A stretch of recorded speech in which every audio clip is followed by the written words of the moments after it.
After you cut the first little spiral out for a wool pot, you can use that one to shortcut and make it easier to do the rest.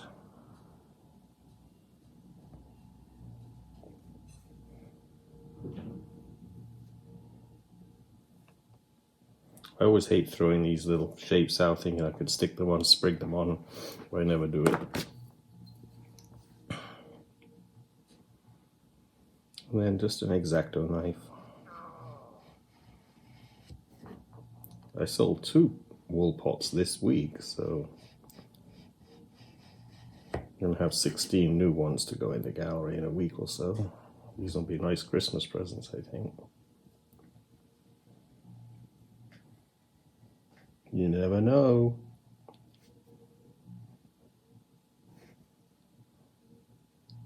Got to be very careful depending on which clay body you're using, because this spiral can sag if you're using a porcelain, which is what this is. The other ones I made are all not porcelain, they're the grogged gritty clay that I use.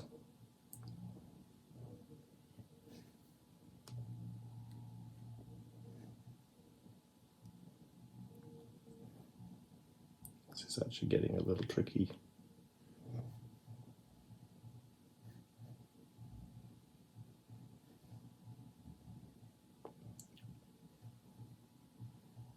Did I go all the way around?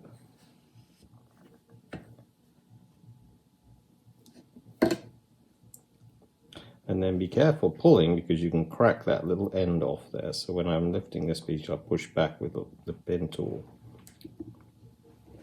And then I always put 2 little holes either side, because I was told by one knitter that she can fit 3 balls of wool in 1 wool pot.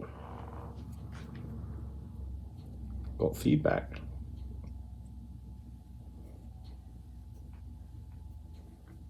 This is a nice tool for doing this. Is the R2 by Kemper, but any loop tool would do it. And then wool will catch on anything sharp, so make sure after you cut the holes you go over and soften all those holes. And I leave it upside down as long as possible, where I have to do the inside. So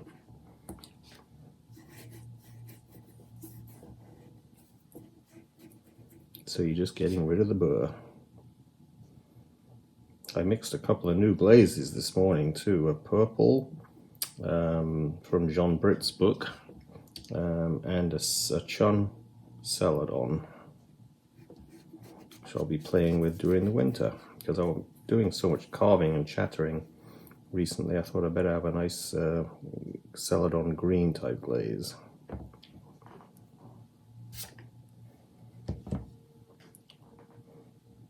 And then you've got to do the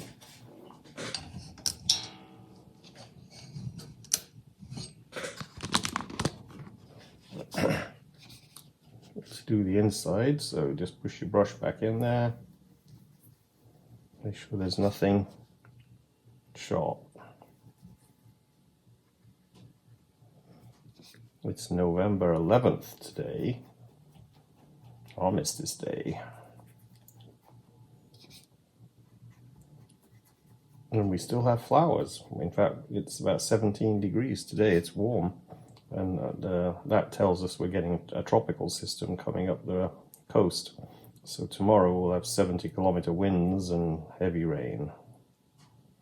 It's the remnants of a hurricane that went through Florida a couple days back. Okay, you can see hanging in there, but that's the bit that would sag depending on what clay you're going to use. I wouldn't make these out of porcelain because it would just sag. But this is a porcelain style clay, so I'm just doing 4 of these wool pots and the other 12 are in the speckle clay. But still see there's a little sharpness just there, so be very careful that you get rid of any of those sharp things. The glaze will get rid of some of it as well. But it's a nice little decorative shape. Going back upside down.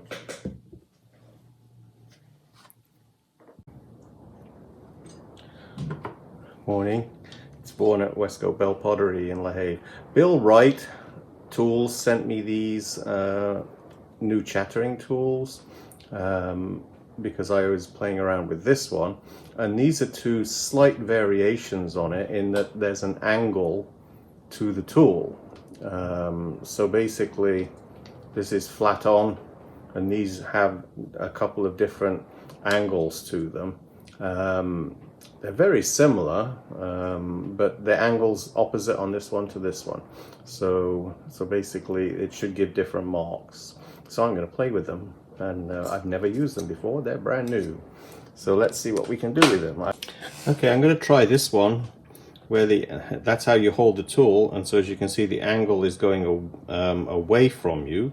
So let's see what this one does. I'm going to try various. I got 12 balls to trim, so we'll see 12 different attempts. So we'll just use the point at this point. I'll get it going really fast and see what it does. What did that do? A nice line of close chattering because it was going fast. Let's go slow.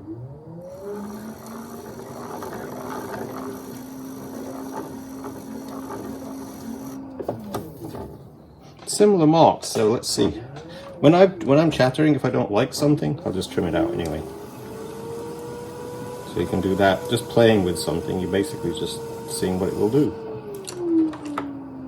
So let's get really fast, and we'll hold it at an angle,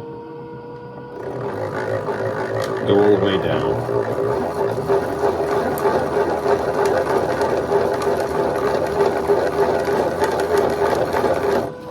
What did that do? Lots of marks. It jumped a little bit just there. Oh, my my wool pot must be wet because this is spinning out, so I've got to be careful on that. I didn't realize I'd made those so wet when I just actually cut these out, so can't do that as much. Gotta wait for a while probably. So let's see. Once again, I can keep trimming out. If I don't want something, I'll just trim it out again. Obviously I made these balls a little thick down here so I could do this.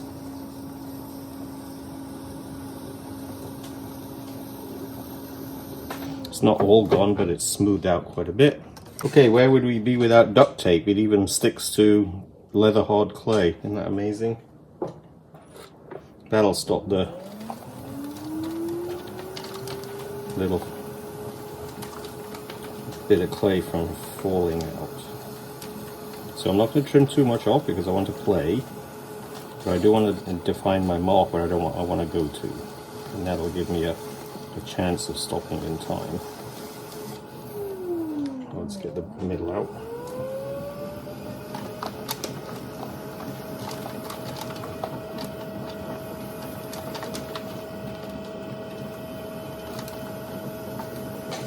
So leave yourself a nice thick base, and then you can trim out.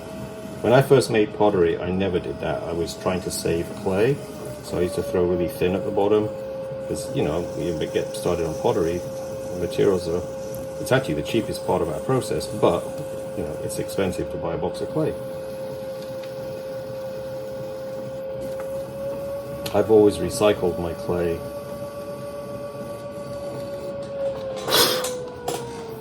Because of that, but I actually know potters that just throw away their scraps of clay because they don't want to have to recycle it. So let's see what this one will do again. So I'm just going to go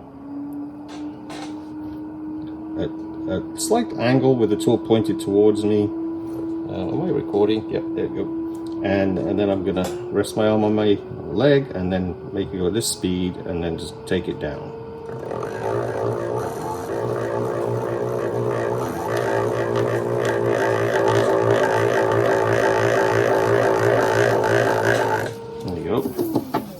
Getting used to the tool. Oh, that's interesting. Kind of made a pattern in stripes going that way. But so let's do that again. So the tool, I let it go that and then it takes a bigger gap. So I'm trying to hold it like this.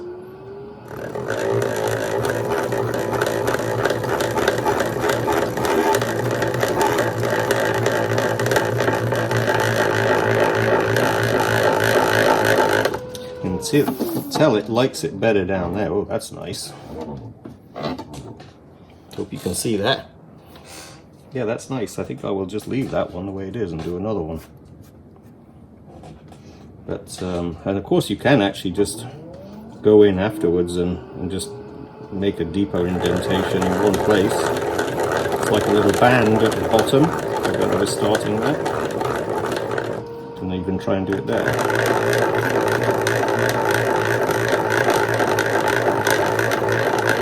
See what that did. Yeah, it shows up, but it makes that edge much tighter down there. But that's a nice pattern. I like that. I'm just going to leave it.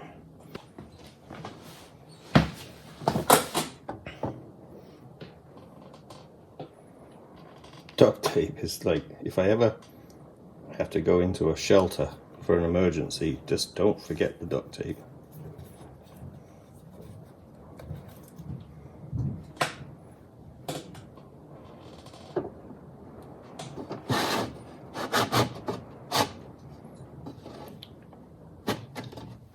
There we go. Okay, now I'm going to try the way I was doing it on the side of the tool, which Bill sharpened the edge of these tools just to sort of enhance what I can do with it. So let's see, how is the best way? You could hold it flat, or we could hold it like this. Let's go try this way. Oh, it starts instantly.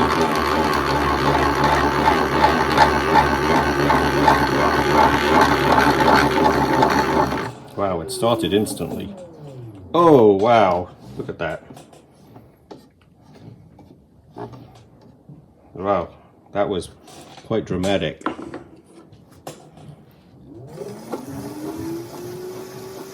It actually gives a wave. I mean, that's pretty amazing. I'm going to trim this down here and give my edge a little bit more. And I'm leaving these fairly thick, but they're wool pots to sit on the floor, so maybe that's a good thing. Duct tape is still good.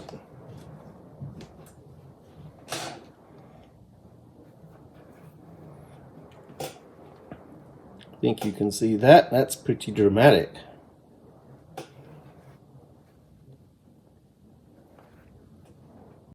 Okay, on this one, I'm going to try to keep that angle, and it seems to jump from there to there, so I'm not sure. When I go down there, there was something changing from here to here, so I'm going to try changing angle. And remember, I'm playing, I've never used these tools before.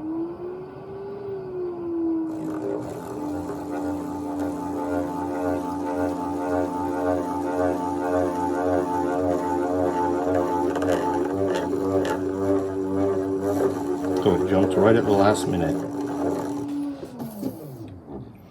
But there you got a nice, that's like a real pattern rather than a texture. So and you would use a clear glaze with a tint of some color. I'm going to try getting the deep texture right in the bottom here.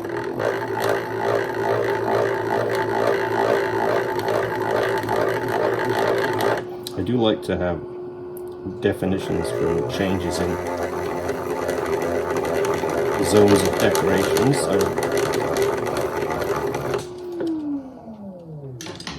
there you go. So then let's just give it a little line here. Got to be careful the tool doesn't slip as well.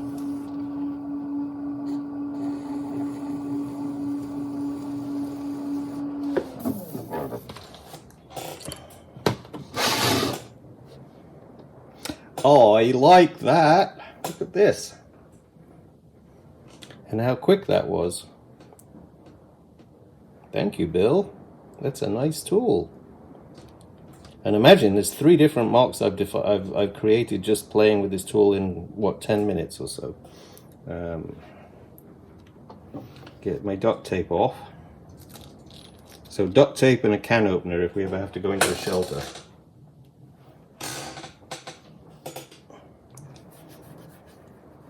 That's a nice piece. I like that. Wool pots sell in the winter because everybody's staying home knitting during the winter. A lot of people do, not everybody. Okay, here's bowl number 5. Actually, I've gone through these faster. Let's see. So I'm going to try several different ways of doing this on this bowl.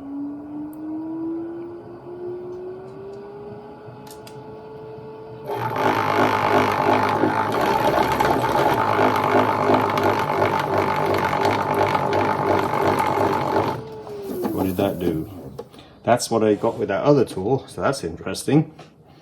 So let's then go to a little deep line here.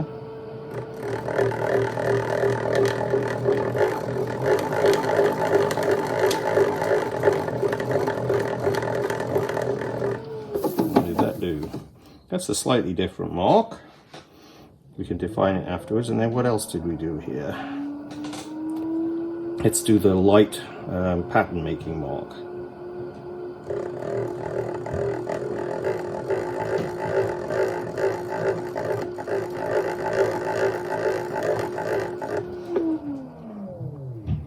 So that's a much lighter mark. And then we'll go for the deep mark again.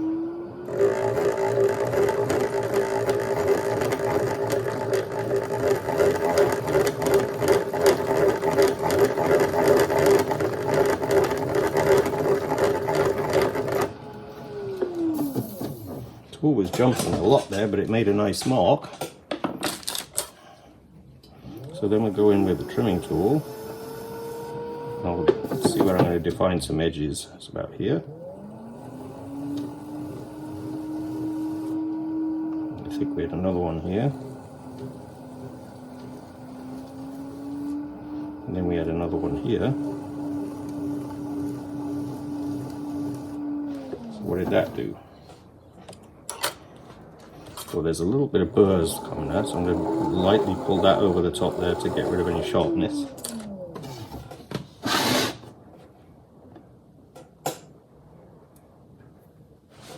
Let's see if you can see this. So we've got defined areas of texture that were very quick to do. Okay, I'm going to try holding the tool really rigid so it can't jump as I'm doing it, because I've noticed a couple of times it actually skipped a little bit. So I'm this time going to hold it very tight and get it going fairly fast.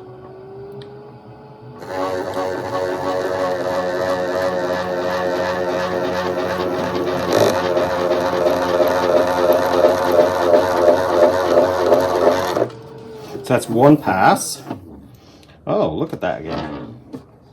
So you get these marks up here, and I'm assuming because I'm changing the angle of the tool, I then get these stripe lines, which are really, you know, that's like almost like I deliberately tried to do that. I didn't.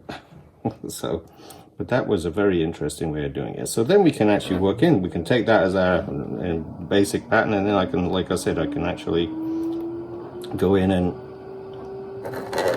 make some more intense textures rather than patterns. We could do that a couple of places.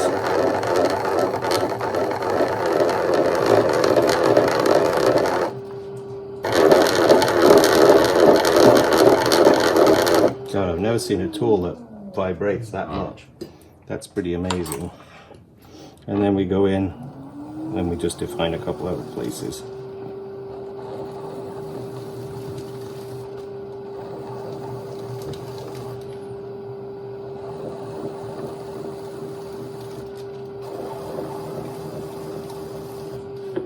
And see what we have.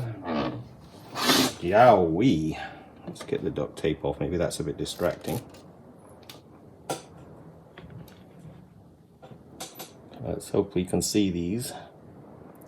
The light is fairly decent here. I've got an overhead light, but you've got definitely different fields of pattern and texture.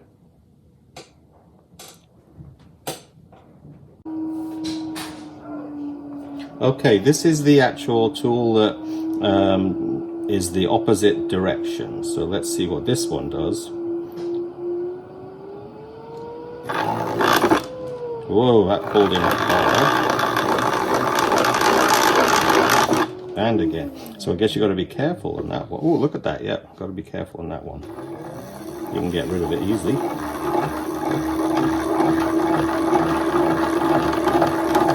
Let's make sure it didn't pull out of the things too much. Nope.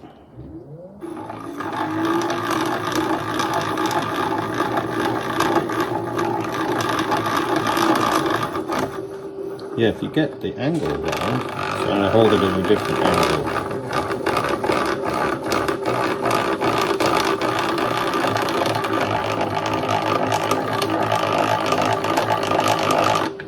So what do we get? Those are the lines that get pulled too much, but this is really nice. So let's go with the end again.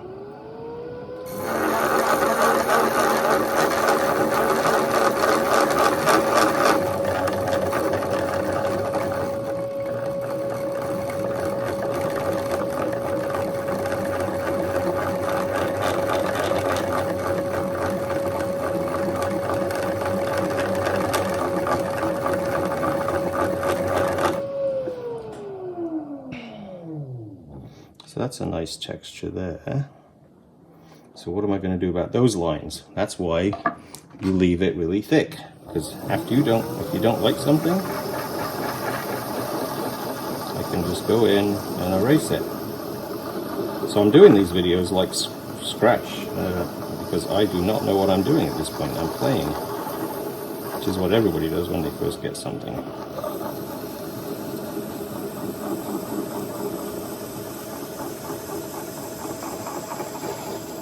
Now we should be almost back down to nothing. Yeah, that's a good start. There's a little bit up the top there, but I'll be trimming and cleaning that up. So let's see. Let's hold it like this.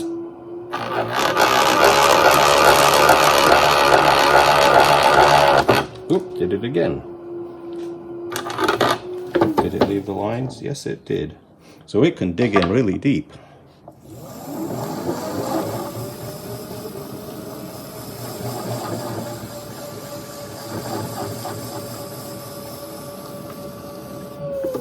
Get rid of it again. Oh, there's a little bit there. We can probably hide that, because that was very deep. My finger's juddering. That's faint enough. So let's go down and try this one this way then.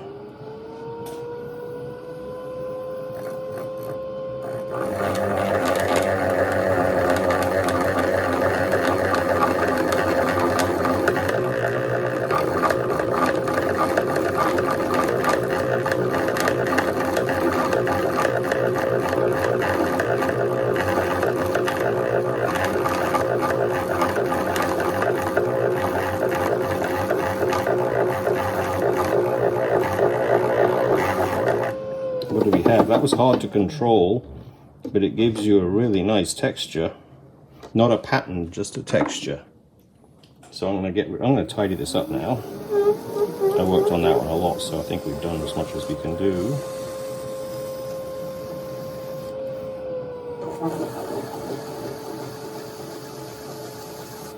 So what do we have now? That looks nice. We got rid of those marks except for a faint one there, which won't hurt that, I don't think. I suppose I could play around with the definition part as well there.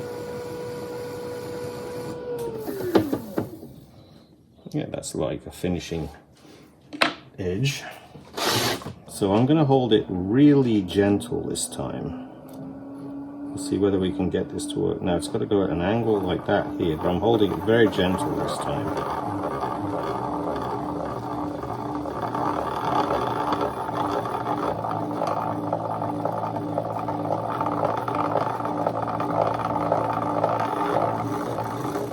Much better. So this is so sharp that you really can't hold it too tight because it will dig right in. But there it left a very light texture of like wave patterns, I guess you can see that. And then I'm going to go in and try and give myself a few edge defining areas.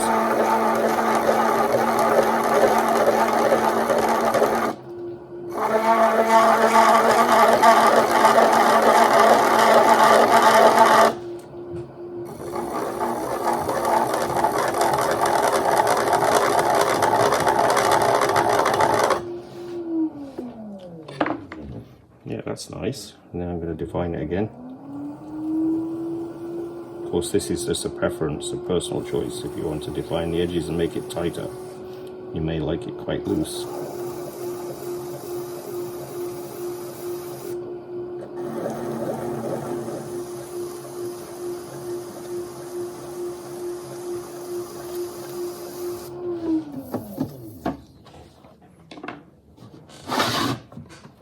Oh, got to do the edge of the foot. I was catching it on that foot there.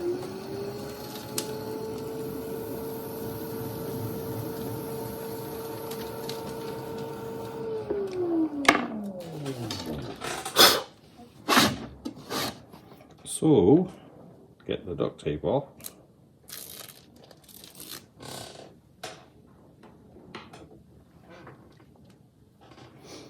So we have a very subtle area there with some defining areas. So that tool tends to dig in really deep. You've just got to hold it gently.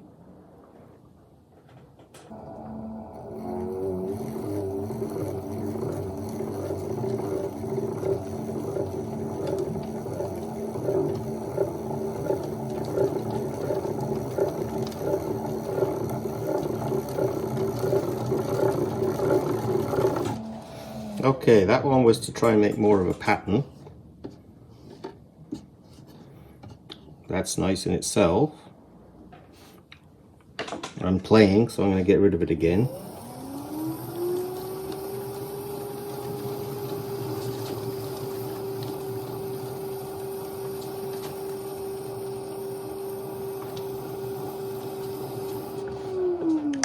So I wonder if I can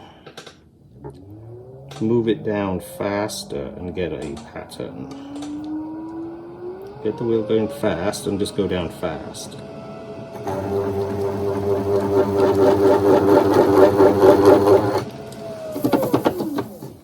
Oh yes, that's a real pattern. So you can see the speed that I was going down. Well, the wheel's going to, this is rotating slower in this position here, but that gives you that nice pattern there. So yeah, that could be the beginning of a whole bunch of other things you could carve into there too. But so that is interesting. You can tell the speed that you're moving. I don't know how much more I can trim off this one, so I'm just going to play now to complete this. And we'll use the tool to get some definition.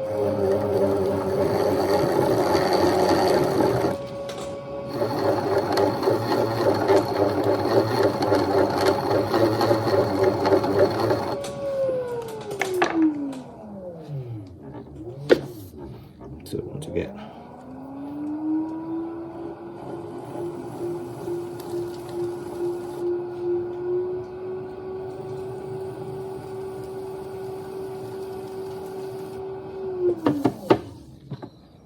there we go. I could probably do the same just here as well.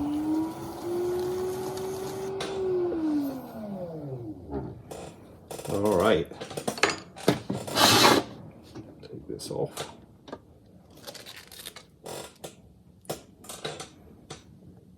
There we go. Get you in the middle there.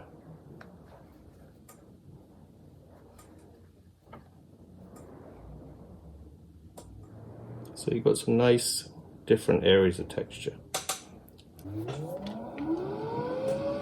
You know, really hard this time and go down fast.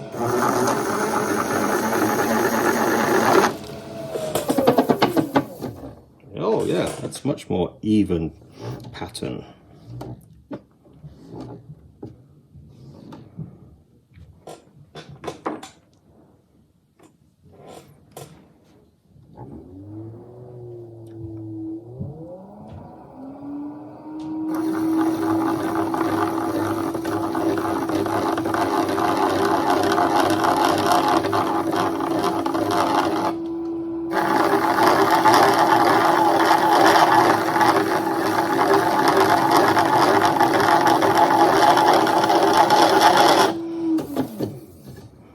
Yep, can make something of that.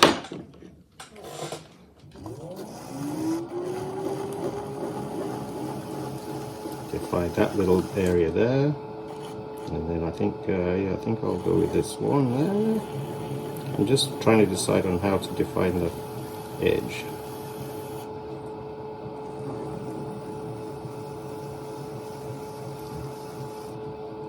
And then the foot.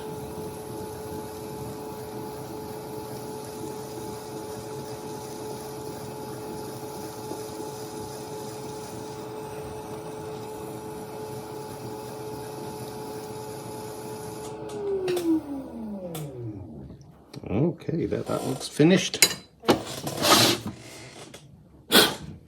Not sure. I hope you can see all these. There's subtle differences in each one.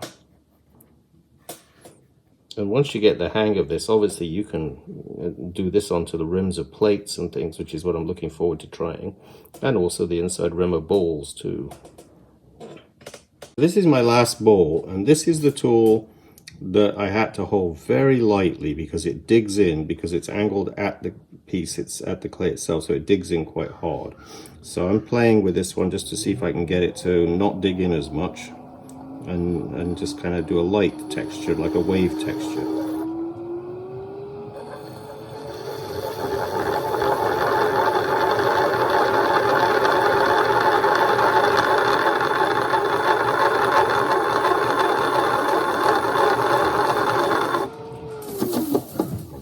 Yeah, that gives me a nice light texture. So this tool works for that kind of mark. And then on the edge of it, you can get the same pretty much as the other tool.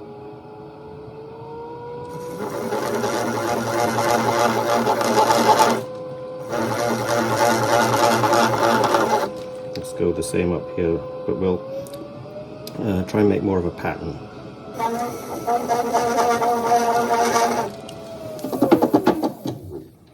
Yeah, that's got some nice marks in there, and then you've got this softer, smooth area in the center there. So we've had fun, been playing. I have to make money at pottery, so I don't get to play a lot. But it is worth playing every so often to see what you can do.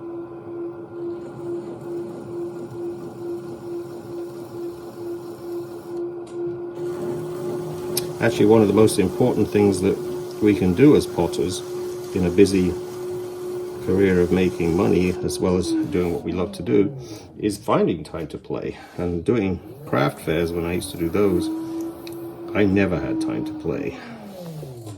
There we go. So what do we have here? And this is not the end of experimentation with things like this, because this is just the beginning. Pull it back a little bit. I think the focus may not be right there. But there you go. So another very interesting set of marks.